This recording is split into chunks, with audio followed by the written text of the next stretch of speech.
Reddit stories here. Today, I'm going to explain a comedy and horror film called Jennifer's Body. Spoilers ahead. Proceed with caution. Anita Lesnicki, known to people as Needy, is an alleged violent murderer currently locked up in a correctional facility. Needy is known for her alleged crimes and receives hundreds of letters every day from people cursing her to hell or begging her to accept Jesus Christ into her heart. Innocent or not, the scars on her body tell a different story. After kicking a doctor on the chest at the cafeteria, Needy is sent to solitary confinement. She wasn't always like this. Believe it or not, there was a time when she was considered normal. Enclosed in darkness, Needy thinks about the past several months. She came from Devil's Kettle, Minnesota. The town is named after a local waterfall. The thing is, nobody knows where the water goes. One time, a group of scientists dropped a bucket of red balls into the whirlpool, but nothing ever resurfaced. Here, in this little town where almost nothing interesting ever happens, is where it all went down. Needy is living a relatively normal teenage life.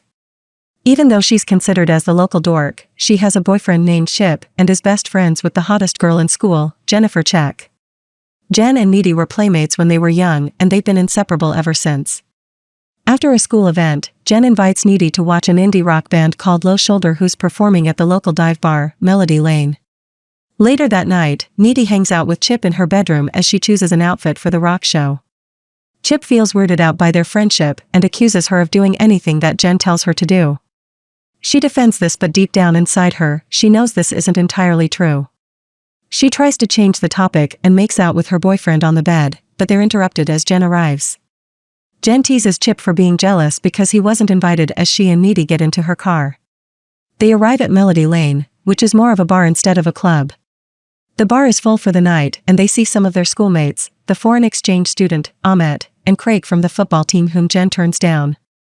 At the counter, they're approached by officer in training, Roman, a guy with who Jen has been having an on and off affair, but she turns him down too.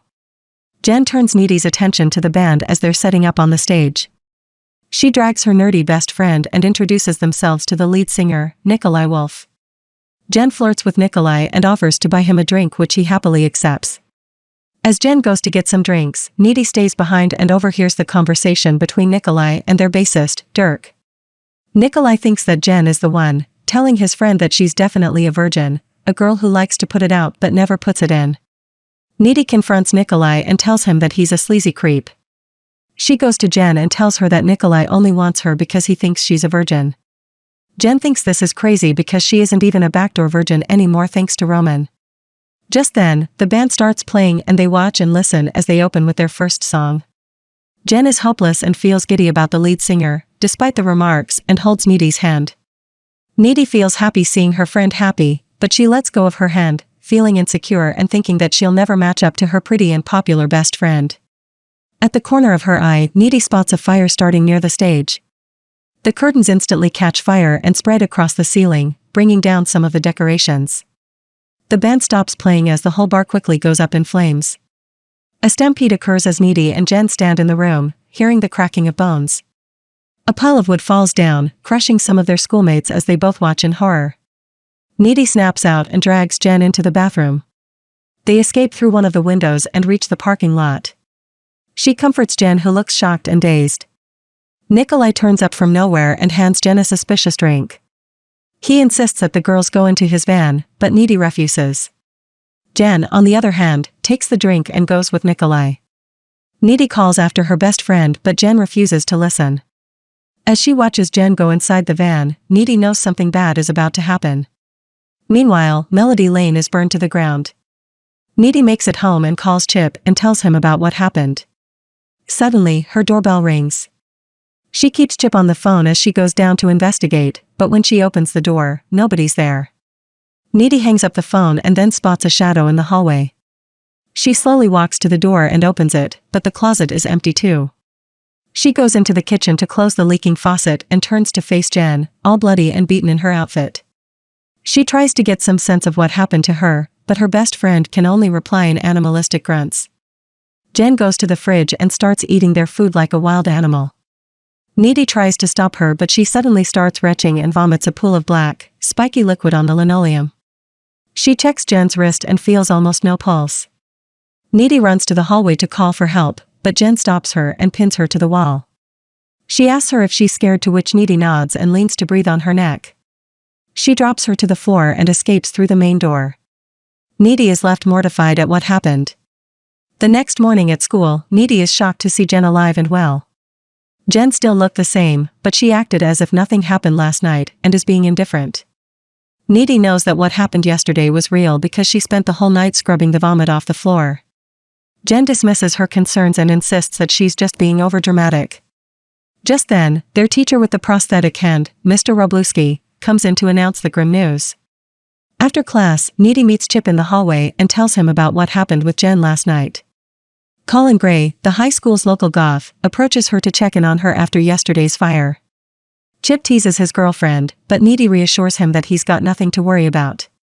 Meanwhile, Jen approaches Jonas Kozel, one of Craig's best friends, who's mourning in the middle of their football field. Jen convinces him to go with her to the woods because Craig would have wanted the two of them together. As they make out in the woods, animals start to surround them. Jonas feels weirded out, but Jen distracts him by taking her shirt off.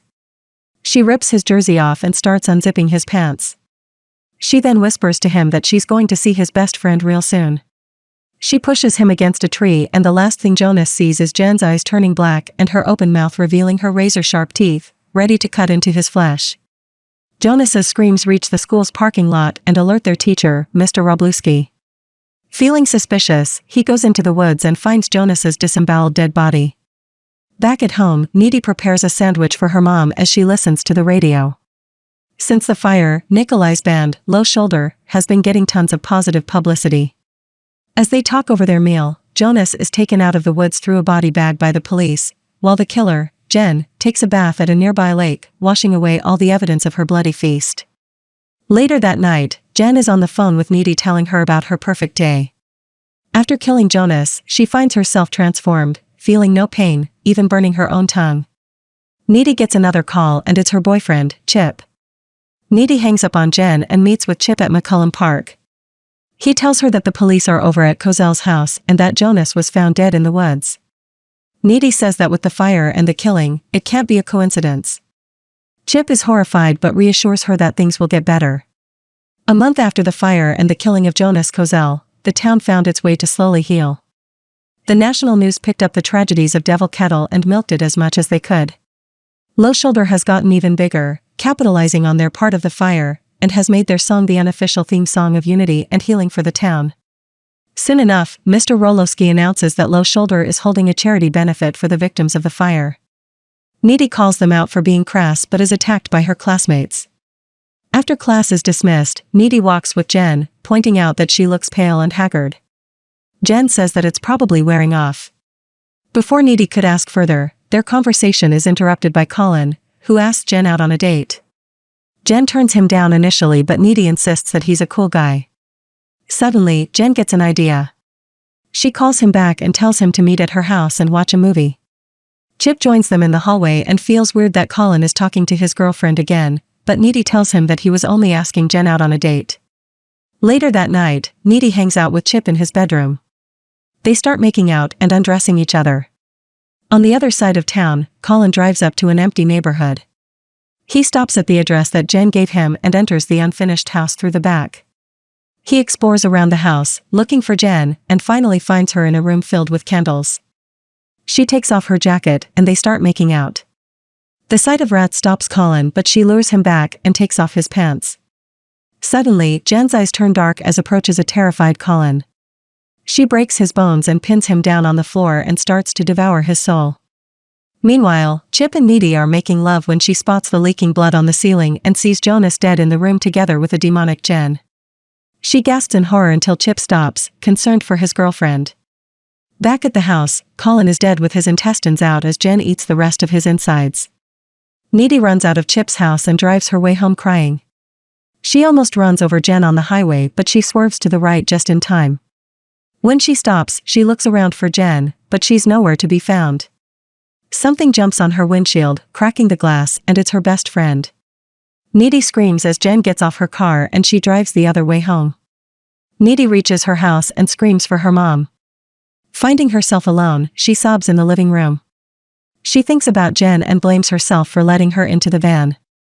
She gets up and goes into her bedroom and screams when she finds Jen laying next to her. Jen calms her down and begins kissing her. Feeling confused, Needy kisses her back, and the two make out briefly on her bed. Needy stops and freaks out, feeling more complicated than ever. She threatens to call the police, but Jen reminds her that she has the cops in her back pocket. Jen then tells her about what really happened to her that night of the fire. After she got into the truck, the guys drove her to the falls. She saw all the occult and supernatural books in their van, and thinking that they're sexual offenders, she insists that she's a virgin, so they should let her go and get someone else who's more experienced. Unbeknownst to her, this is what the guys exactly need. When they reached the falls, Jen tried to escape, but it's really dark, so Nikolai caught her immediately. The guys carried her near the falls and tied her up as they prepared for the ritual. Dirk handed Nikolai a piece of paper and a knife. They then started the ritual. It turned out, they're sacrificing a virgin to the devil so that the devil in turn can grant them fame and success as a band. Jen begs for her life, but the guys' minds are set. Nikolai held up the knife and stabbed her multiple times before tossing the knife into the waterfall hole. Back at Needy's room, Jen finishes telling the story. She tells Needy that the stabs should have killed her, but they didn't. Jen made her way back to Needy, feeling hungry for blood, but she didn't have it in her to kill her friend. On her way home, Jen approaches Amit, who's just leaving the scene of the fire, and makes him her first victim. Jen tells a shocked Needy that when she's eaten and full, she's unkillable. She can now withstand virtually any injury without pain and heal instantly. Needy brings up their encounter in her car, but Jen quickly dismisses it. She then demands Jen to leave, and she does so by jumping through Needy's second-floor bedroom window. Needy attends Colin's burial the next morning. She has to stop Jen in any way she can. She starts researching about demons and the occult, and a way to stop her friend from killing any more boys. Chip meets up with her at school and brings up the school dance. She tells him that they shouldn't go to the dance at all, but he's really more concerned about behavior. They go to a quieter place and Needy finally tells Chip the truth about Jen. It turns out that Nikolai made a mistake when they sacrificed Jen because she wasn't a complete virgin anymore since junior high. According to Needy's research, if the human sacrifice is impure, the result may still be attained, but the demon will remain in the host's body, who will continue to feed its thirst for blood. Chip refuses to believe her, which prompts Needy to break up with him. As the whole school prepares for the dance, Needy worries about Jen's next victim. At Chip's house, his mother gives him a can of pepper spray, which he takes hesitantly. Meanwhile, Jen is wearing down, her hair is falling out, and her skin is breaking out. She needs to take her next victim soon. Needy arrives at the dance and keeps an eye out for Jen. Meanwhile, Chip is walking through the park to get to school when he's stopped by Jen. She lures him to the trees, saying that she wants to talk about Needy. She then lies to Chip, telling him that the reason Needy was so broken up over Colin's death was because they were hooking up on a semi-regular basis. Jen starts flirting with Chip, lying to him that she's liked him all along, and then starts kissing him. They start making out under the trees until Chip suggests they go somewhere else. Back at school, Needy watches in anger as she watches Low Shoulder open with their song. Suddenly, she realizes why Jen hasn't appeared all night. She's after Chip. Needy runs over to Chip's house and learns that he left 20 minutes ago. She then runs to the park, knowing he would have gone through there. Meanwhile, Jen takes Chip to an abandoned community pool. They sit at the edge of the pool and start kissing again. But Chip pulls back, saying that it feels weird. This angers Jen and she pushes him to the water and starts dragging and hitting up against the tiled walls. Needy arrives just in time and finds Jen eating her boyfriend's neck. She jumps into the pool and tries to drown her former friend. She goes back to Chip, who's still alive but bleeding, and tosses her the pepper spray. Jen resurfaces from the water and she sprays the bottle at her. She screams and vomits black puke all over them. Jen starts levitating and steps outside the pool. Needy and Chip get out of the pool. Needy finally confronts Jen, telling her that she was never a good friend. Jen always wants what she wants. Needy accuses her of being insecure and tells her that she's no longer socially relevant. Jen screams at her and threatens to eat her soul, but when she lunges towards her, Chip brings up the broken pool cleaner and stabs her in the torso. She pulls out the pole in pain but still alive and walks away from her former friend. Needy then comforts Chip. They apologize to each other and declare their love for each other, but it's too late. Chip has been bleeding too fast and has lost a lot of blood. He slowly fades away and dies as Needy sobs by his side. Needy goes back home in her torn and ruined dress. She has nothing to live for now, but she can still do something right. She's going to stop Jen no matter what. She cleans herself up and marches her way to Jen's house. From Jen's bedroom window, Needy could see her worn and weak. She breaks into her window and lunges at her, but Jen avoids her attack. Needy pins her down on the bed and tries to strangle her to death, but she bites her on the neck. Needy takes out a box cutter and crosses out her stomach. Jen starts levitating from the bed and they struggle midair. Needy grabs their friendship necklace and this stuns Jen, prompting her to fall back to the bed. As much as she hated Needy, she never really thought she would be the one to end their friendship. Needy falls back to the bed and stabs the box cutter deep into her heart. She watches as Jen takes her final breath, taking in the fact that she had just killed her former best friend. Suddenly, the lights turn on and Jen's mom runs into the room, cradling her dead daughter. At the correctional facility, Needy is still in solitary confinement and everything is going according to plan. She's not the same Needy anymore because when you get bitten by a demon and you live, you absorb some of the demon's abilities. She lands down from her meditation and breaks down the facility's walls and escapes by tearing the fence. As she walks down the road, she notices a small creek nearby full of red balls and takes the knife that Nikolai used to stab Jen. It seems like everything at Devil's Kettle eventually resurfaces. As morning breaks, she flags down a car and hitches a ride towards the east in Madison. She tells the driver she's following this rock band because it's going to be their last show tonight. Later on, the police find all the members of Low Shoulder dead in their hotel room.